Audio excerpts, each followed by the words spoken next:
ఒకప్పుడు వరుస సినిమాలు చేస్తూ తెలుగు సినిమా ఇండస్ట్రీలో స్టార్ హీరోయిన్గా దూసుకుపోయింది సమంత. అయితే సమంత తెలుగులో ఒక సినిమాలో హీరోయిన్గా కనిపించి చాలా రోజులు కావస్తోంది. అయినా కాని సమంత క్రేజ్ ఇప్పటికీ తగ్గలేదు. ఇక సమంతకి మైటాసిస్ వచ్చిన తర్వాత సినిమాలకు కొద్ది రోజులు బ్రేక్ తీసుకుంది. అయితే అప్పట్లో సమంత ఇక మీదగా సినిమాలు తీయదేమో అన్న అనుమానంలో కూడా ఎంతోమంది పడ్డారు. కాని ఇప్పుడు మల్ల సమంత సినిమాలపై కాన్సంట్రేట్ చేస్తోంది. ఈ క్రమంలో కొన్ని కీలక విషయాలు బయటపెట్టింది సమంత. ఈ మధ్య ఒక ఇంటర్వ్యూలో సమంత మాట్లాడుతూ తను మళ్లీ సినిమాలోకి రావడానికి కారణం అతనే అని చెప్పుకొచ్చింది. సమంత మాట్లాడుతూ, నేను రాహుల్ రవీంద్రన్ 17 సంవత్సరాలుగా ఫ్రెండ్స్గా ఉన్నాము. నేను మైటాసిస్ బాధపడుతున్నప్పుడు రాహుల్ రోజు మా ఇంటికి వచ్చేవారు. నాతో గేమ్స్ ఆడుకుంటూ నేను అనారోగ్యం గురించి మర్చిపోయేలా చేసేవారు.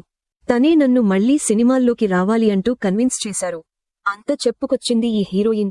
కాగా చిలాసౌ లాంటి సూపర్ హిట్ తీసిన దర్శకుడు రాహుల్ రవీంద్రన్ గురించి ప్రేక్షకులకు ప్రత్యేక పరిచయాలు అవసరం లేదు.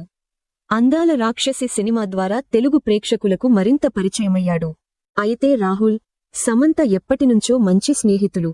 వీళ్ళిద్దరి మొదటి సినిమాలో వీళ్ళిద్దరే హీరో, హీరోయిన్స్. ఇక అప్పటి పరిచయమే ఇప్పటికీ కూడా వీళ్ల మధ్య సాగుతోంది.